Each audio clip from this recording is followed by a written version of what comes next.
Bonjour et bienvenue dans l'entretien de l'intelligence économique, l'émission consacrée aux acteurs de la mondialisation.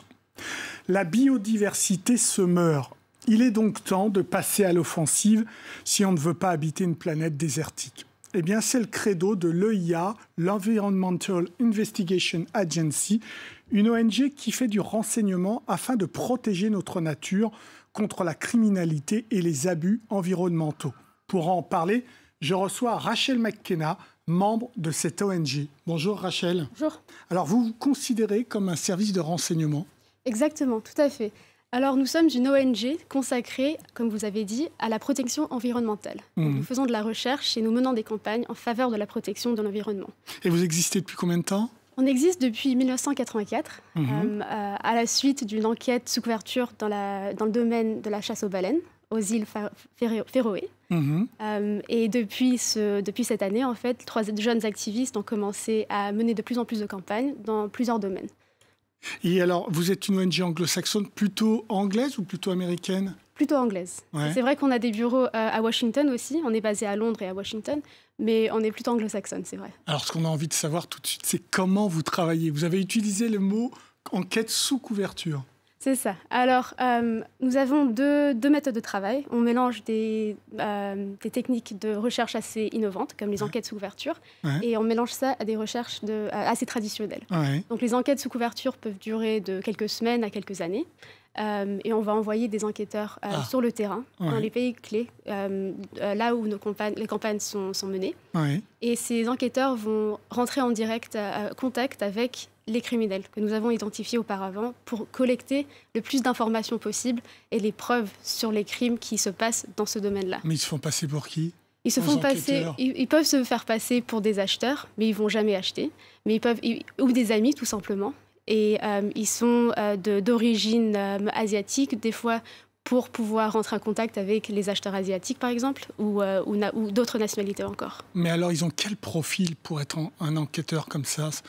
Alors, pour des raisons de sécurité, bien sûr, je ne peux pas trop en parler non plus, mais ils sont quand même, ils ont un background dans l'investigation. Donc c'est des anciens des services de renseignement. Oui, ça peut être comme ça aussi. Et c'est tout simplement des individus qui sont passionnés par l'environnement et pour la protection de l'environnement. Ce que je veux dire, c'est que vous n'envoyez pas n'importe qui sous couverture faire de telles enquêtes. Non, nous mettons en place toutes les précautions possibles pour assurer leur sécurité. Et pouvoir aussi pour récolter le plus d'informations sur le sujet aussi. Alors, quel type d'infos vous allez rechercher à la fois sous couverture, mais également à travers les sources ouvertes, Internet, presse, etc. Alors, dans mon cas, je travaille sur la campagne pour la protection des éléphants. Donc, EIA, il faut savoir qu'ils ont plusieurs campagnes dans la protection de la biodiversité, du climat, des océans et des forêts. Donc, moi, je travaille pour la campagne pour la protection des éléphants. Et dans cette campagne-là, on va chercher plutôt les informations sur le trafic d'ivoire. Donc, on ne se focalise pas tout à fait sur le braconnage des éléphants et non plus sur la consommation de l'ivoire dans les pays asiatiques. On va regarder plutôt le milieu de la chaîne de l'approvisionnement. Et alors, quel type d'acteurs vous visez en particulier ? Vous avez parlé de criminels. D'accord. Alors, le commerce d'ivoire illégal est facilité par le crime organisé, par des groupes mafieux. Auparavant, c'était plutôt une question de crime opportuniste. Et maintenant, on voit des groupes de plus en plus encadrés, de plus en plus professionnels qui s'introduisent dans la chaîne illégale de l'ivoire. Et on va essayer de focaliser justement sur les joueurs chinois, vietnamiens et plutôt asiatiques qui alimentent le marché de leur côté, du côté asiatique. Alors évidemment, quand on pense à ce type de commerce illégal, on pense à la Chine. Mais vous dites-vous que le Vietnam est aussi une place importante de ce commerce ? Oui, tout à fait. Pourquoi ? Donc la Chine a fermé son marché domestique d'ivoire en 2018. Et depuis, on a vu, ça a été expliqué tout récemment, en fait, que le Vietnam est devenu maintenant la destination la plus importante pour l'ivoire illégal. Donc, il faut savoir que l'Asie de l'Est et du Sud-Est restent quand même les destinations les plus importantes pour l'ivoire et pour d'autres produits illégaux d'espèces en voie de disparition. C'est là où il y a une importance culturelle, historique qui est attachée à ces produits.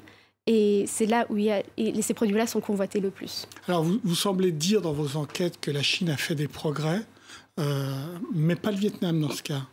Voilà, donc une préoccupation clé de la campagne pour la protection des éléphants, c'est essayer de tenir pour responsable le gouvernement vietnamien pour son inaction dans la protection environnementale. Donc à la fin de l'année dernière, on avait publié un rapport public sur l'implication d'un syndicat criminel vietnamien dans le braconnage, dans le trafic d'ivoire et d'autres produits, comme la corne de rhinocéros, à travers le monde. Et on a partagé ces informations avec le gouvernement vietnamien. Et jusqu'à aujourd'hui, on n'a pas vu de progrès. Ce groupe-là, ils agissent toujours, ils sont toujours en opération. Est-ce que ce groupe peut agir sans un appui de la part de membres du gouvernement vietnamien ? C'est vrai que la corruption est toujours là. La corruption facilite cette chaîne illégale. Donc, pour l'instant, on ne sait pas exactement quels sont les liens, mais dans un premier temps, on essaye d'essayer de faciliter une réponse des autorités vietnamiennes ou même des organisations internationales pour pouvoir pousser le Vietnam à faire plus d'efforts dans ce domaine. Est-ce que vos enquêtes vont montrer qu'en effet, il y a des soutiens, voire une collaboration, une complicité de membres du gouvernement? Oui, éventuellement. Donc, à présent, nous n'avons pas encore trouvé ces preuves-là. Mais vous cherchez. Mais on cherche. On est ouvert à toutes sortes de preuves pour pouvoir construire un cas plus solide, pour pouvoir montrer vraiment qu'il y a un problème et pour pouvoir vraiment mener et diriger les autorités à répondre à ce problème. Alors, vous enquêtez aussi en Afrique, je suppose que c'est une des origines de l'ivoire, alors qu'on voit apparaître, c'est assez surprenant, un certain nombre de pays africains qui demandent de relancer officiellement le commerce de l'ivoire. Oui, donc le commerce d'ivoire a été interdit en 1989 par la CITES. Et la CITES, c'est une convention internationale de protection des... Et depuis cette interdiction, on a vu exister deux camps différents. Donc il y a une petite minorité de pays d'Afrique australe qui essayent de relancer le commerce d'ivoire depuis quelques années. C'est rien de nouveau, ils essayent, ils retentent. Et c'est vrai que ces pays-là, ils ont une population d'éléphants assez importante. Oui, mais toujours protégés, on est d'accord. Toujours protégés. Mais c'est ça, le problème, c'est qu'en fait, le dernier recensement de la population régionale des éléphants a eu lieu en 2016. Donc c'est quand même un jeu très risqué de rouvrir le marché sans savoir le statut et la stabilité de ces populations-là. Oui. C'est en complicité avec un certain nombre d'autres pays qui aimeraient bien recevoir cet ivoire, parce que pourquoi tout à coup certain nombre de pays africains demanderaient à réouvrir ce marché? Je crois qu'il y a le Zimbabwe, la Namibie, le Botswana et la Zambie. La Zambie aussi, exactement. Donc la CITES, en fait, ces pays-là, ils cherchent à relancer, ils cherchent l'autorisation de la CITES pour recommencer le commerce.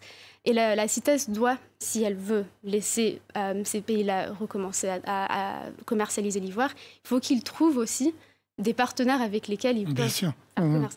Et c'est ça le problème, parce qu'on voit de plus en plus au niveau international qu'il n'y a vraiment pas d'appétit d'acheter de l'ivoire.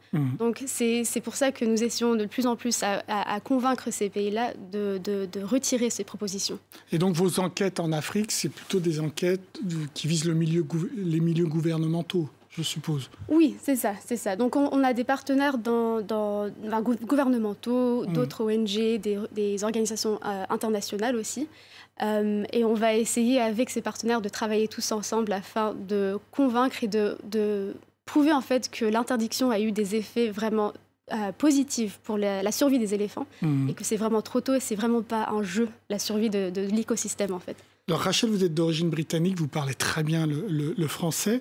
Dans le monde francophone, on est étonné de l'existence de ce type d'ONG. Est-ce que vous travaillez avec des Français qui assument aussi enquêter, faire du renseignement dans l'environnement ?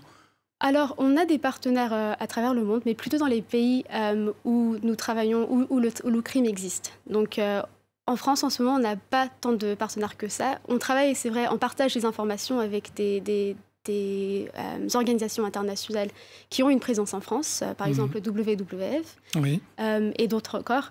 Mais c'est vrai, pour l'instant, on n'a pas encore formé ces partenariats par manque de capacité, en fait. Et puis, ce n'est pas dans la mentalité française d'assumer qu'on ait une ONG qui fait du renseignement, tout simplement. C'est quelque chose d'assez innovant. Et c'est vrai que le EIA, Environmental Investigation Agency, a été une des premières ONG au niveau mondial à utiliser les enquêtes sous couverture, à utiliser le renseignement pour mobiliser une réponse contre ce genre de crime. Question, vous êtes financé comment ? Alors, on est une organisation non gouvernementale, caritative, donc on dépend entièrement de dons. Et selon les campagnes, on peut recevoir des dons gouvernementaux ou des dons d'autres fondations caritatives ou même des particuliers. Et sans ce support-là, on serait vraiment beaucoup moins effectif que... On parle de budget en millions de dollars en ce qui vous concerne. Des millions ou plutôt des milliers. Ah oui. Merci beaucoup Rachel McKenna pour vos réponses. L'entretien de l'intelligence économique, c'est terminé. Mais évidemment, comme d'habitude, vous pouvez retrouver cette émission sur france24.com. Au revoir.